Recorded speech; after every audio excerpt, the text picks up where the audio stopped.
Où est l'arnaque? Aujourd'hui, nous ne rappellerons pas le concept de cette série de vidéos. On m'attend pour manger. Pour le concept, se référer aux vidéos précédentes de la série ou à la description, où je le rappellerai brièvement. Voilà, on va essayer, comme vous dites, je crois, de speedrun la correction. Ça fera plaisir aux gens qui pensent que les maths sont une histoire de vitesse. Et un des tout premiers commentaires que j'ai eu sur cette série, bon, il n'y en a pas eu d'autres comme ça depuis, du genre 6 minutes de blabla sur 14 minutes de vidéo. Voilà. Commentaire d'une personne qui pense que je bosse pour son papa, apparemment. Alors, c'est parti. On considère la fonction r définie sur -1 ouvert plus l'infini par, pour tout u strictement supérieur à -1, r de u égale ln de 1 plus u moins u plus u carré sur 2. Petit 1, justifier qu'il existe un réel M1 positif ou nul tel que pour tout u entre -1,5 et 1 fermé, et ben valeur absolue de R de U est inférieure ou égale à M1 fois valeur absolue de U au cube.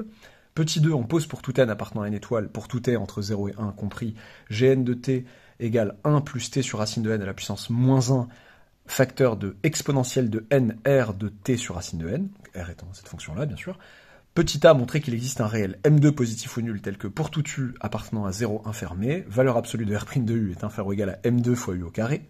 Et petit b, en déduire qu'il existe une constante C positive ou nulle, telle que pour tout n appartenant à n étoile, pour tout t appartenant à 0 fermé, valeur absolue de Gn de t moins 1 est inférieure ou égale à C sur racine de n. Le sujet est tiré de EM Lyon 2024, qui est tombé il n'y a pas longtemps du tout. Voilà, j'essaye de surfer sur la vague. C'est parti. Qu'est-ce que j'ai à dire de plus? Oui, si vous voulez essayer avant, 25 minutes de réflexion et de recherche me semble bien. Je dis souvent 25 minutes, mais bon, là, c'est souvent l'ordre de grandeur. Ok, let's go. Justifier qu'il existe un réel M1 positif ou nul, vérifiant blablabla. Bon, alors R de U, c'est tout ce machin. Donc, il faudrait justifier qu'il existe un réel M1 positif ou nul, tel que pour tout u de cet intervalle, valeur absolue de tout ça est inférieure ou égale à ça. Bon, franchement, ça me fait penser à l'inégalité de Taylor-Lagrange. Bon, je vais expliquer rapidement quoi. Ou plutôt, je vais poser quelle fonction. Je vais poser la fonction f, qui a u associe, eh bien, ln de 1 plus u. Que dire de cette fonction f? Je peux vous dire qu'elle est de classe C3, pour être large, ce dont on a besoin, sur -1 ouvert plus infini. Ok, je vais dire que pour tout u, donc oula, je sors de la feuille, pour tout u appartenant à -1 ouvert plus l'infini, j'ai besoin de sa dérivée, donc f' de u, ça va me faire 1 sur 1 plus u, f seconde de u, ça va me faire -1 sur 1 plus u au carré, et la dérivée troisième, f dérivée troisième évaluée en u, ça va me faire du 2 sur 1 plus u au cube. Pourquoi je précise tout ça? Bon, en fait, il s'agirait, pour l'inégalité de Taylor-Lagrange, déjà de savoir majorer en valeur absolue ce machin sur -1,5, 1. Donc, pour tout u appartenant à -1,5, 1, eh bien, déjà, que dire? Eh bien, 1 plus u est positif. 1 plus u est positif, même strictement. C'est plus grand ou égal à 1,5. D'où valeur absolue de f dérivée troisième de u, ça va nous faire exactement 2 sur 1 plus u au cube. Que dire de 2 sur 1 plus u au cube? Je vais essayer de majorer ce machin. Donc 1 plus u, donc c'est, j'ai dit, supérieur ou égal à 1,5. Donc, eh bien, 1 plus u au cube, par croissance de la fonction cube sur R+, sur R même, pardon, sur R, enfin j'aurais pu dire sur R+, ici, eh bien, 1,5 au cube, donc 1/8, est inférieur ou égal à 1 plus u au cube. Puis, par décroissance de la fonction inverse, les gens à qui j'ai donné une fausse joie en faisant croire que j'allais aller vite, oui certes, mais vite pas au point de louper des arguments essentiels comme ça, décroissance de la fonction inverse sur R plus étoile, eh bien je passe à l'inverse, je multiplie par 2, tant qu'à faire, ok, 2 est positif, ok, super, donc ça fait, alors ça fait pas mal en fait, je m'attendais pas à ça, 1,5 inférieur ou égal à 1 plus u, j'ai dit, 1/8 est inférieur ou égal à 1 plus u au cube, je passe à l'inverse, donc 8, donc 1, oui non, donc c'est bon, mauvais plan quoi. Si, c'est bon, pardon. Donc 2 sur 1 plus u au cube. Si je dis pas de bêtises, c'est inférieur ou égal à 16. 1 sur 1 plus u au cube est inférieur à 8, 2 sur 1 plus u au cube est inférieur ou égal à 16. Ok. Donc, valeur absolue de f3, f dérivé troisième de u est inférieur ou égal à 16 pour tout u appartenant à moins 1 demi, 1.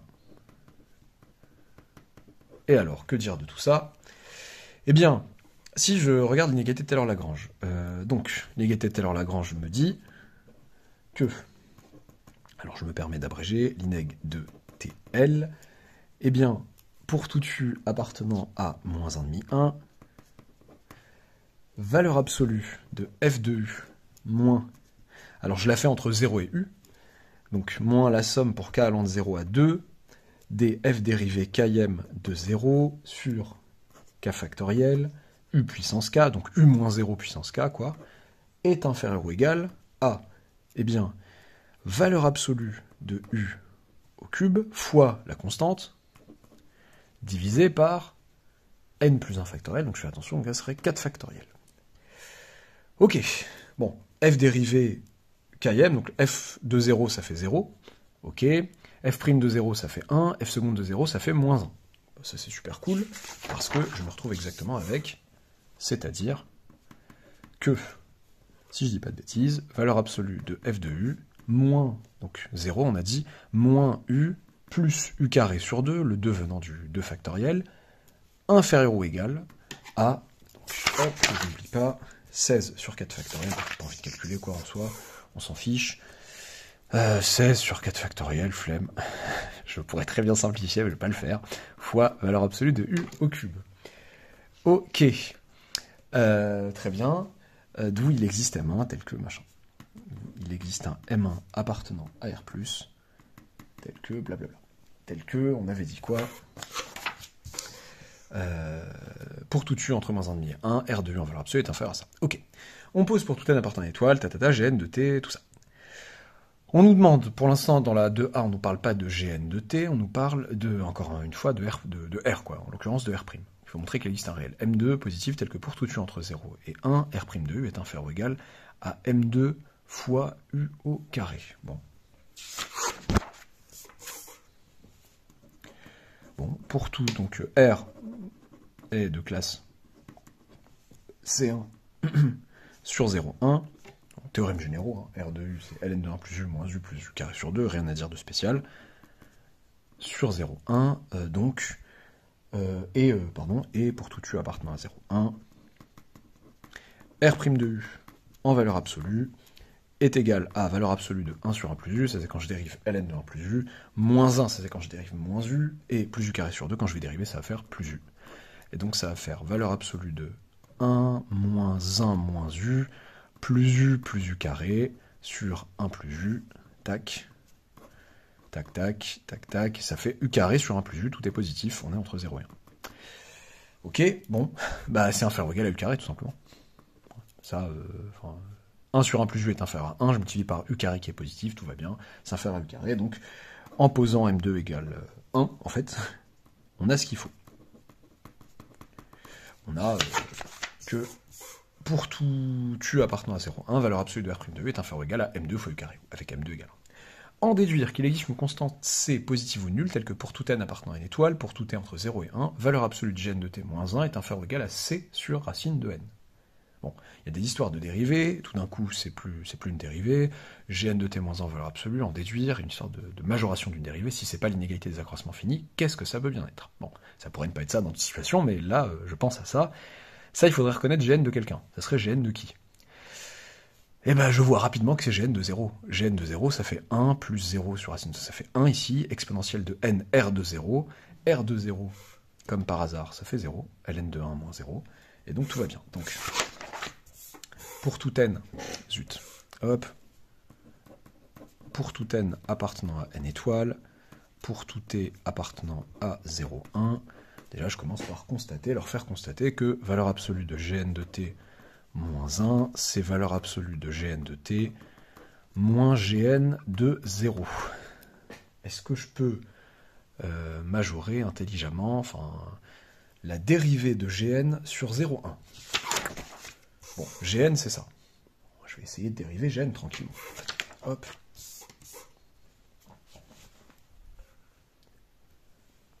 Eh bien, pour tout, pour tout t appartenant à 0,1, donc déjà, Gn est de classe C1 sur 0,1. Ça, l'énoncé nous demande de le justifier dans une question à part, je crois, ou dans une demi-question à part. Gn de classe C1 sur 0,1. Par produit, enfin, si je veux vraiment justifier, par théorème généraux en réalité, hein, par produit quotient dont le dénominateur ne s'annule pas et composé de fonctions de classe C1. Bon, très bien. Sur 0,1, donc pour tout t appartenant à 0,1, Gn' de t, qu'est-ce que ça nous fait? Donc si je regarde directement en valeur absolue, donc Gn' de t, donc je dérive ça, flemme de tout, j'aurais dû avoir une feuille à côté, c'est pas grave. Gn' de t, ça nous fait valeur absolue 2.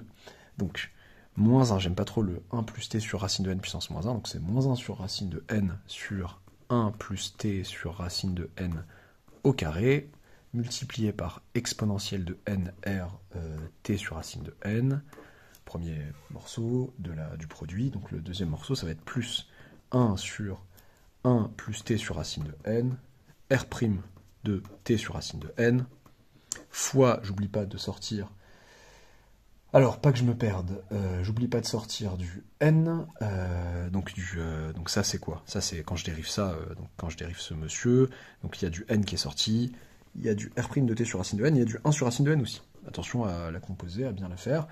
Fois, du coup, exponentielle, encore une fois, de n r t sur racine de n. J'aurais pu mettre en facteur directement l'exponentielle. Ok, ce qui me fait, eh bien, je majore tout de suite, hein, tant qu'à faire, ce qui me fait, donc lui en facteur exponentielle de nr t sur racine de n, je majore tout de suite avec l'inégalité triangulaire, facteur du coup de la valeur absolue de ça plus la valeur absolue de ça, mais la valeur absolue de ça c'est inférieur ou égal à 1 sur racine de n, parce que c'est du 1 sur racine de n divisé par un truc plus grand que 1 sur racine de n, plus du coup, là j'ai du n sur racine de n qui me fait du racine de n, fois valeur absolue de r' de t sur racine de n. Ok, bon, je suis plutôt content. Ce qu'il me faut, c'est majorer par un truc. Tout dépend de ce que je veux. Du c sur racine de n, ok. À la fin, ça, bon, là, c'est pas ma dérivée pour l'instant. Pardon, je veux dire, c'est pas Gn de t moins 1 en valeur absolue, c'est juste ma dérivée. Je peux encore majorer, donc je peux faire un effort. Donc R', on me l'a fait majorer tout à l'heure. On m'a fait dire que R' R' de u était inférieur ou égal à u carré, en fait. Je me rends compte en valeur absolue, je veux dire. R' de u est inférieur ou égal à u carré.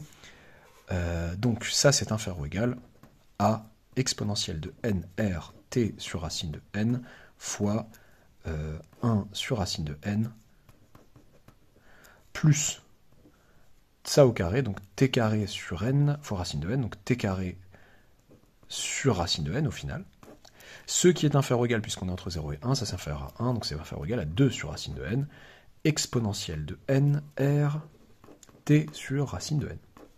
Et ben, il me semble que j'y suis presque. En effet, il y a encore lui qui me gêne un peu, mais pas me gêner pour très longtemps. La fonction qui a t associée exponentielle de nr t sur racine de n, ben, elle est continue sur le segment 0,1,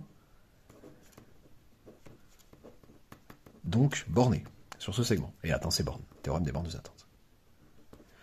Donc il existe un certain M3 appartenant à R+, tel que pour tout t appartenant à 0,1, eh bien ce machin est inférieur ou égal à M3 en valeur absolue, donc Gn' de t en fait, en valeur absolue est inférieur ou égal à 2M3 sur racine de n. Ok, donc maintenant je peux dire quoi? Je peux dire que Gn est, bon, pour rappeler gentiment les hypothèses de l'inégalité des accroissements finis, ou certains appellent ça théorème, continue sur 0,1, dérivable, ouais, oui en fait sur 0t si je veux, sur 0t, ouais, dérivable sur 0t, sur 0,1 ouvert, bon. Donc, quel que soit t appartenant à 0,1 fermé, donc d'après l'IAF, l'inégalité des accroissements finis, pour tout t appartenant à 0,1 fermé, Gn de t moins Gn de 0 en valeur absolue est inférieur ou égal à ce majorant-là, 2m3 sur racine de n. Bon, là, il n'y a pas d'ambiguïté, on est continu, on est dérivable non continu sur le fermé, mais bon, je rappelle un peu gentiment les trucs, fois, eh bien, t moins 0. Et donc, c'est inférieur ou égal à 2m3 sur racine de n, parce que ça fait t, et t est inférieur ou égal à 1. J'ai bien ce qu'il fallait, est-ce que j'ai rempli le cahier des charges? Pas celui de speedrun l'exo, mais celui de répondre à la question, c'est sur racine de n. Tout est bon. Ok, où est-ce que je vous ai douillé pour parvenir à mes fins? Première petite douille, ici, c'est le 4 factoriel qui est là. Attention, ce n'est pas un 4 factoriel. Si j'appelle n plus 1, enfin si n c'est 2, n plus 1 c'est 3, et c'est 3 factoriel ici, dans la formule. Vous pouvez vérifier. Et donc, vous êtes fait un peu avoir si vous avez accepté ça trop vite. Donc mon M1, bon, ça change pas grand-chose à la suite, mais voilà. Ok, ensuite, bon, tout le reste m'a l'air bon ici. Bon, bah la majoration est assez simple. Ici, le fait de dire que Gn de 0, c'est... Ah oui, pardon, petite remarque. Soit dit en passant pour l'inégalité de Taylor-Lagrange, on aurait pu faire l'économie de toutes ces majorations, c'est-à-dire que, en fait, j'avais juste besoin, puisque l'exo ne me demande pas de préciser le majorant, un majorant, juste besoin de prouver que ça existe, je pouvais expliquer que la dérivée troisième, donc f était de classe C3 sur moins 1 plus infini ouvert, eh bien, la dérivée troisième de f dérivée troisième, est continue sur moins 1 demi 1 fermé sur le segment qui est là, donc elle est bornée, attends c'est borne, donc elle admet, il y a un majorant sans avoir à dérouler pour savoir qui c'est, même si c'était pas très dur. Ok, soit dit en passant. Donc, R est de classe C1, blablabla, tout va bien, là c'est juste, et enfin, pour la 2B, où est la douille? Bon, ça commence plutôt bien, je ne pense pas qu'il y ait d'erreur de calcul, mais la grosse arnaque, c'est de vous dire, bon, c'est vrai, cette fonction est continue sur ce segment, donc borné, il existe un M3, l'exercice est très clair, hein, l'énoncé est très clair. Pour tout n, pour tout t, ceci doit être inférieur à c sur racine de n, et la constante c ne doit pas dépendre de n. Excusez-moi, mais le M3, là, il dépend de n, a priori.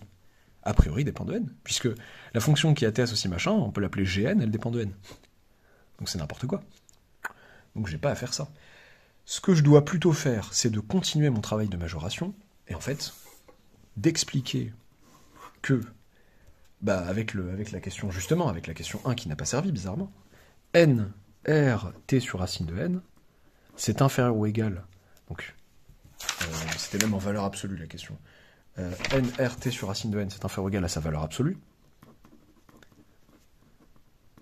qui est inférieur ou égal à n fois m1 fois le u au cube qui est là, donc t au cube sur n racine de n. Donc le n qui est là, au revoir. Et donc là, attention, ça c'est encore dans mon exponentiel. C'est encore dans cet exponentiel qui est là. Donc j'ai pas trop intérêt à juste dire, ok, bon c'est cool, j'ai du racine de n. Non, non. Je vais dire que, donc du coup, l'exponentiel, donc je vais passer à l'exponentiel après, donc par croissance de la fonction exponentielle. Je vais dire que ça c'est inférieur ou égal à, par exemple, m1. Bah oui, t cube est inférieur à 1, racine de n va écraser le truc, va être supérieur ou égal à 1, donc tout ça va être inférieur ou égal à m1. M1 étant positif. Donc, exponentielle par croissance de l'exponentielle sur R, exponentielle de NR de t sur racine de n, ça fait, c'est inférieur ou égal à l'exponentielle de M1. Et voilà une constante fixée qui ne dépend pas de n. Sinon, c'est une douille. Non, j'ai pas le droit de faire ça. Et donc ensuite, oui, je me retrouve bien avec une constante C qui ne dépend pas de n, qui va servir aux questions suivantes, j'imagine, que j'ai pas trop regardé, j'ai juste regardé le bout qui m'intéressait du sujet, et on arrive à établir ça. Voilà, j'espère que ça vous aura plu, que vous êtes bien fait avoir, notamment quant à mon annonce initiale que ça allait être rapide. N'hésitez pas à vous abonner si ce n'est pas encore fait, à activer la petite cloche des arnaques, et à bientôt pour une nouvelle vidéo.